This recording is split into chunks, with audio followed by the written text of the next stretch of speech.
बिस्मिल्लाहिर्रहमानिर्रहीम अस्सलाम वालेकुम। अमेरिका ने एक ऐसा इंकशाफ किया है जिसने पूरी दुनिया के पैरों तले ज़मीन निकाल दी है और ये एक्सपेक्टेड था, लेकिन शायद बहुत सारे लोग तस्लीम नहीं कर रहे थे।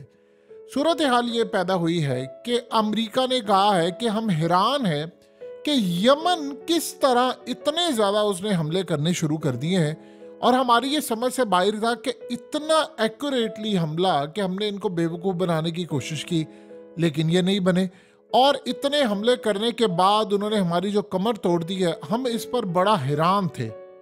अब वो कह रहे हैं कि अब हमें समझ लगी है, ईरान के हाथ एक ऐसी टेक्नोलॉजी आई है। वो कह रहे हैं कि ईरान का जो जासूसी शिप था वो असल में यमन के हूसियों की मदद कर रहा था, और इसीलिए वो इतने डायरेक्ट अटैक्स कर रहे थे कि अमेरिका, नॉर्वे से लेकर तमाम के तमाम इजराइल समेत शिप्स तबाह हो रहे थे, और बहुत सारी टेक्नोलॉजी में हम उनको डिटेक्ट नहीं कर पा रहे थे। अब उन्होंने कहा है कि असल में हुआ ये था कि इन्होंने इतना एक्यूरेटली हम पर ड्रोन्स मारे, मिसाइल मारे, हमें अब ये पता ये चला है कि हमने अपने जो शिप थे, जो वेसल्स थे, उनको स्विच ऑफ कर दिया, और उनके जो रेडियो था उसको भी मुकम्मल तौर पर स्विच ऑफ कर दिया ताकि वो डिटेक्ट ना हो पाए। बहुत सारे लोग जो टेक्निकल चीज़ों से आगाह नहीं है वो समझ जाएंगे कि इस सारे मामले पर, यानी आसानी से इजीली आप समझ जाएंगे कि असल में होता ये है कि ये जो आप अपना रेडियो होता है, जो कम्युनिकेशन का ज़रिया होता है या डिटेक्ट करने का ज़रिया होता है, अगर आप इसको ऑफ कर देते हैं तो आप डिटेक्ट नहीं कर पाते कि भाई यहाँ पर कोई चीज़ मौजूद थी या नहीं थी। यानी अगर आप पूरी तरह अपना मोबाइल स्विच ऑफ कर देते हैं किसी भी जगह से, और आप अपने मोबाइल के अंदर से सिम निकाल दे, चीज़ें कर दे, आप कहीं भी चले जाए, आप डिटेक्ट नहीं हो पाते।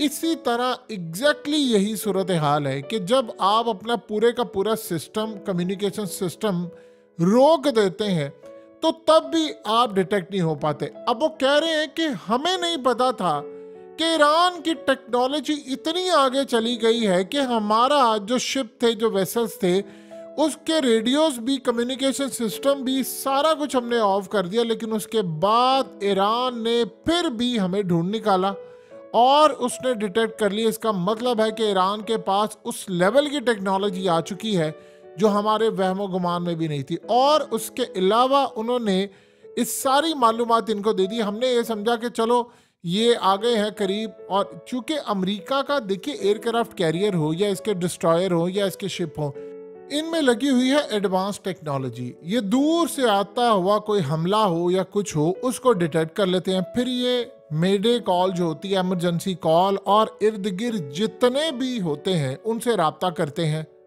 यानी अगर चाइना का हो, अमेरिका का हो, या किसी की भी नेवी हो, तो ये उसको डिस्ट्रेस कॉल करते हैं, इमरजेंसी कॉल जिसे कहते हैं, रेडियो कम्युनिकेशन के जरिए करते हैं, और इस पर वो डिस्ट्रेस कॉल करते हैं कि आप हमें बचाएं।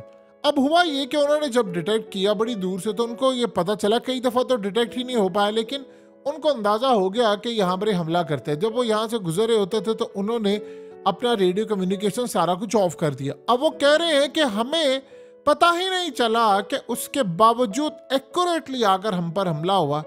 तो हमें बाद में एहसास हुआ कि अच्छा, मामला तो इतना ख़राब है कि ईरान के पास ऐसी टेक्नोलॉजी आ गई है कि कुछ भी बंद हो, कोई चीज़ हो, वो डिटेक्ट कर लेते हैं। उन्होंने रियल टाइम इंटेलिजेंस आगे यमनियों को पास की, और यमन ने सीधा मिसाइल हम पर दे मारे, और उसके बाद हमारे परखच्चे उड़ गए।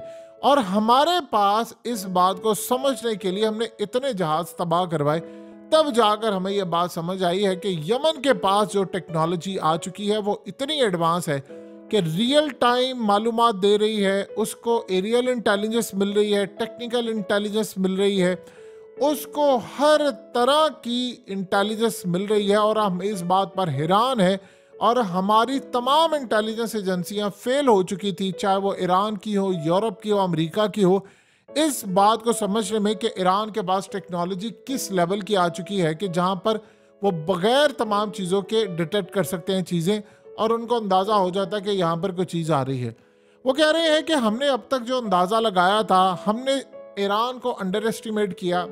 यमन का तो हमें पता ही नहीं था कि यमन के साथ भी ये सूरत हाल हो सकती है, लिहाजा अब ये सारा मामला हुआ। उधर ईरान ने कहा भाई हमने तो एक काम नहीं किया। देखिए, ये तो यूजुअल सी बात होती है कि आप अमेरिका को देख लें, पूरी दुनिया में फसाद मचाएगा, हुकूमतों के तख्ते उल्टेगा और बड़ी बड़ी ताकतों को कहेगा अपने वजीर आजम को घर भेजो, फलाना भेजो, और जब पूछा जाएगा तो मुकर जाएगा मैंने तो किया ही नहीं है, मैं तो बड़ा साफ शफाफ बच्चा हूँ। ये असल में काम पूरी दुनिया के अंदर होते हैं। अब प्रॉब्लम क्या है? प्रॉब्लम ये है, सबसे बड़ा इशू इस वक्त ये पड़ा हुआ है और वो इशू अमेरिका के लिए इतना ख़राब हो चुका है कि इस वक्त आप अंदाज़ा कीजिए कि कितने ममालिक ऐसे हैं जिसमें नेदरलैंड है, नॉर्वे है, डेनमार्क है, फ्रांस, इटली, स्पेन, इन सब ने अमेरिका को ना कर दिया। इन्होंने झंडी दिखा दी है कि भाई साहब हम यहाँ पर नहीं आएंगे, आप जो मर्जी कर ले, हम यहाँ पर नहीं आने वाले, यानी आपकी मदद के लिए किसी सूरत नहीं आएंगे और ये जंग अब आपको खुद लड़ना पड़ेगी। उधर आप अंदाज़ा कीजिए कि इस सारे मामले के अंदर इसराइल में सबसे ज़्यादा प्रॉब्लम ये पैदा हो गई है कि अब नेतन्याहू ने हाथ खड़े कर दिए है और नेतन्याहू इस वक्त ये बात कर रहा है, वो कहता है कि इस जंग ने हमें बेइंतहा नुकसान पहुंचाया है, हमें एक हैवी कॉस्ट पे करना पड़ी है, लेकिन प्रॉब्लम यह है कि अब हम भाग नहीं सकते, हम इस जंग में कूद पड़े हैं जहां पर ना हम आगे जा सकते ना पीछे जा सकते। उसने कहा बड़ी भयानक हमें कीमत अदा करनी पड़ी है इस जंग की, हमारे ऑफिसर मारे गए, हमारे कमांडोज मारे गए, हमारे लोग मारे गए हैं, लेकिन इस सारी सूरत हाल के अंदर अब हमारे पास करने को कुछ नहीं है सिवाय कि हम इस जंग को लड़ें। आप देखिए अमेरिका की क़यादत में हौथियों के खिलाफ जो ऑपरेशन है वो मजाक बन गया है। जब आप अंदाज़ा कर लें कि Netherland, Norway, Denmark, France, Italy, Spain जैसे ममालिक अमेरिका को कह दें कि जाकर हौथियों से खुद लड़ो, हमने नहीं लड़ना क्योंकि उनके पास टेक्नोलॉजी इतनी एडवांस आ चुकी है जो हम मुकाबला नहीं कर सकते, हम ये काम नहीं कर सकते, किसी सूरत नहीं ये काम कर सकते, लिहाजा उन्होंने इनको छोड़ दिया है तन्हा। अब प्रॉब्लम ये आ गई है इस वक्त कि सबसे बड़ा मसला ये पैदा हुआ है कि बरतानिया की जानिब से कहा गया है कि हम यमनियों को अलाउ नहीं करेंगे कि वो इस खत्ते के अंदर आए और हमारा आकर कबाड़ा करें। अब आप सोचें ज़रा कि उधर नेतन्याहू ये बात कह रहा है कि जी हमें इतना नुकसान पहुंच चुका है, इतना, अगर सिर्फ हम पिछले 24 घंटों की बात करें तो वो कह रहे हैं कि हमारे तकरीबन 15 से 20 के करीब इनके फौजी मारे गए हैं। उसने कहा कि बहुत ज़्यादा भारी कीमत उठानी पड़ी है, लेकिन रास्ता कोई हमारे पास है ही नहीं है कि हम इस जंग को लड़ें, इसके अलावा हमारे पास ऑप्शन कोई बची नहीं है। अगर हम इस जंग से वापस आते हैं तो हमारी तबाही है, अगर हम इस जंग को लड़ने के लिए जाते हैं तो हमारी तबाही है। तो इस सारी सूरत हाल में हमारे पास अगर ऑप्शन कोई बची नहीं है तो हम कैसे मैनेज कर सकते हैं?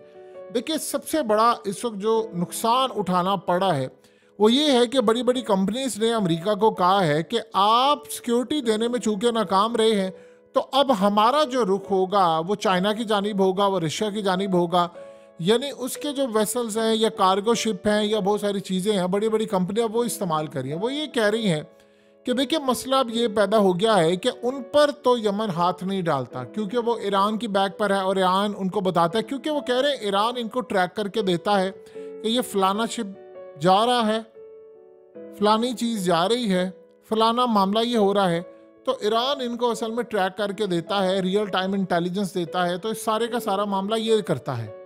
तो ईरान को पता चल जाता है कि ये चाइनीज है, बल्कि वो कह रहे हैं कि चाइना ने चूंकि टेक्नोलॉजी ईरान को दी हुई है तो लिहाजा अपनी ही टेक्नोलॉजी अपने खिलाफ थोड़ी इस्तेमाल होगी। तो अब अमेरिका के लिए मसला ये पैदा हो गया कि बड़ी बड़ी कंपनीज ने कह दिया है कि आप यमन से मुकाबला नहीं कर सकते, उनकी टेक्नोलॉजी एडवांस है। यहाँ से असल में अमेरिका को अब तकलीफें चढ़ रही है कि अभी तो ईरान से अगर हम मुकाबला करते हैं तो हमारे खिलाफ टेक्नोलॉजी का जो इस्तेमाल होगा वो हमें अंदाज़ा भी नहीं हो सकता। देखिए मिसाल के तौर पर आप इस बात को ज़रा समझिएगा, आपको बहुत सारी चीज़ों का अंदाज़ा हो जाएगा।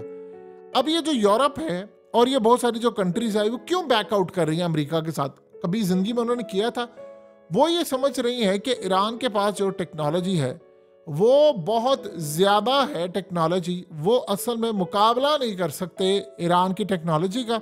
सो लिहाजा हमें इस सारे मामले पर चीज़ों को समझना है। हालात हमारे लिए वो कह रहे हैं बहुत ज़्यादा ख़राब हो रहे हैं, जिसकी वजह से हमें इन सारे मामलात में अपना आप बचाव करना है। अगर हमने ईरान से मुकाबला कर लिया तो ईरान हमारे भी शिप तबाह करना शुरू कर देगा। हम अमेरिका के बलबूते के ऊपर ये जंग नहीं लड़ सकते क्योंकि अमेरिका तो नाकाम हो गया पूरी तरह, और अगर ये नाकाम हो गया है तो फिर हम भी नाकाम हो जाएंगे। लिहाजा उन्होंने ईरान को कह दिया है कि भाई हम इस सारी सूरत हाल में काम नहीं कर सकते। अब अमेरिका ने बात की है, उधर आप देख लें अमेरिका ने साथ ये भी कहा है कि केमिकल जो टैंकर्स था वो आ रहा था इंडियन ओशन की साइड से, तो लिहाजा उस पर ईरान ने हमला किया। ईरान ने अब क्लियरली कह दिया कि हमने हमला नहीं किया, यानी अब ये बात बड़ी क्लियर हो गई है कि अमेरिका या इसराइल ने वो टैंकर तबाह किया और ये जंग उन्होंने अब छेड़ने की कोशिश की है सऊदी अरब के साथ, और उन्होंने कोशिश की है इंडिया के साथ, ताकि उनको कहें कि ये एक साइड से आ रहा था, दूसरी साइड से जा रहा था, तो देखो ईरान ये काम कर रहा है। अब इस सारे मामले पर ईरान ने कहा कि अमेरिका झूठ बोला, हमने काम ही नहीं किया। आप बताइए ईरान को जरूरत क्या थी?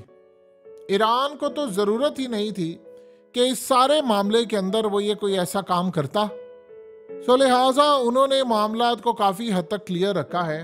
ईरान का इशू अब तक ये पैदा हुआ है कि इस वक्त इजराइल के जो लोग मारे जा रहे हैं उसको ज़्यादा मेहनत करनी नहीं पड़ी। ग्राउंड के ऊपर शदीद बुरी तादाद के अंदर उनके लोग मारे जा रहे हैं। उनके जो कमांडोज थे, देखिए बहुत सारे ऐसे शिप थे यहाँ पर जो 7 अक्टूबर से पहले थे, वो भी तबाह हो गए। जो यहाँ पर थे काफ़ी ऐसे स्टे किया हुआ था, रूट डाइवर्ट करना था, और बहुत सारे उनके जो ऑफिसर्स थे, स्पेशली अगर हम गुलानी यूनिट की बात करें तो उसमें उनके कमांडोज मारे गए हैं। अब वो कह रहे हैं कि हमें ग्राउंड ऑपरेशन ख़त्म करना है और हमें एरियल स्ट्राइक करना है, यानी हमें जाकर फिजा से एयर स्ट्राइक करना है जहां पर हम ईरान, यमन और इनके खिलाफ काम कर सके। देखिए गजा के ऊपर तो वो हमले कर रहे हैं, प्रॉब्लम यह है कि वो ईरान से कोई बातचीत नहीं कर सकते, ईरान पर हमला नहीं कर सकते, यमन पर हमला नहीं कर सकते। लिहाजा इस सारे मामले के अंदर हालात असल में इंडिकेट कर रहे हैं कि चीज़ें काफ़ी हद तक खराब हो चुकी हैं।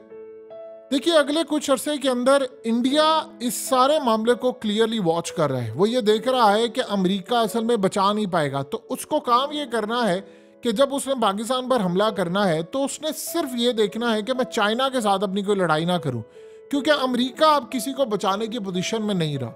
आप ये देख लें, यमन का मुकाबला नहीं कर सकते। इन्होंने इंडिया और बाकी ममालिक को दावत दी कि आप भी हमारे साथ आए, सिक्योरिटी करो, उन्होंने इनकार कर दिया। यूरोप ने भी इनकार कर दिया, बहुत सारे और ममालिक ने इनकार कर दिया।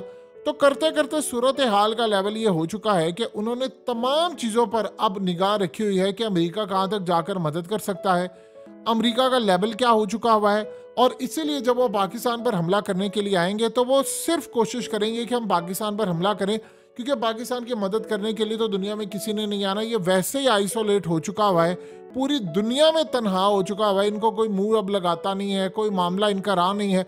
सो लिहाजा हम चाइना से पंगा लेने की बजाय हम अगर पाकिस्तान पर हमला करें, जैसे उन्होंने कहा कि आज़ाद कश्मीर और गिलगित बल्तिस्तान पर जब हम हमला करेंगे तो हम चाइना को भी काउंटर कर लेंगे, क्योंकि ये इलाका हमारे पास आ जाएगा। तो फिर हम चाइना से तय करेंगे कि आया उन्होंने यहाँ से सी पैक गुजारना या नहीं गुजारना, तो फिर वहाँ से हम अपनी मर्जी से जब बात करेंगे तो फिर चाइना के साथ इशू होगा। क्योंकि प्लान ये है अमेरिका का कि स्टेट ऑफ मलाका उन्होंने बंद करना है ताकि चाइना का वो रास्ता बंद करे, ताकि वो ताइवान के ऊपर ना आ सके। सो कुल मिलाकर प्लान जो है वो सारे इन्होंने बड़े बड़े बनाए हुए हैं।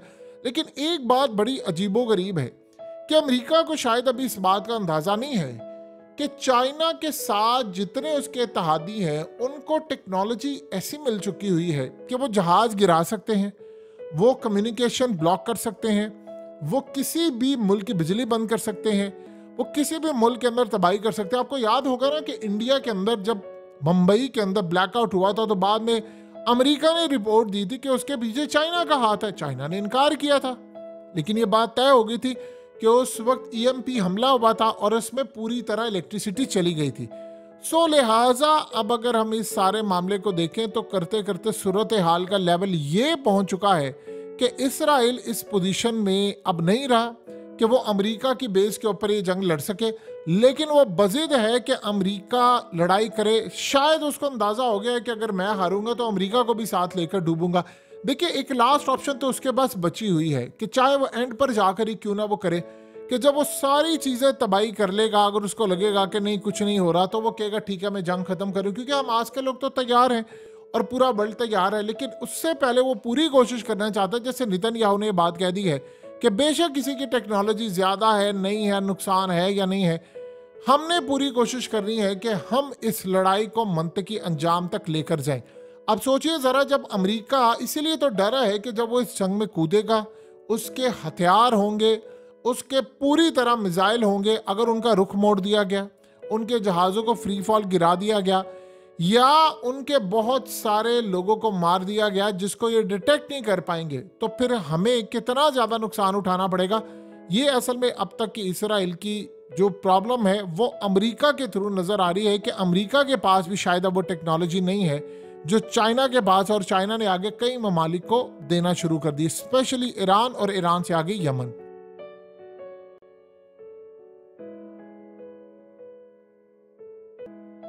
हकीकत टीवी को सब्सक्राइब करना मत भूलें, वीडियो को लाइक करें, शेयर करें और कमेंट सेक्शन में अपनी राय का इजहार ज़रूर करें।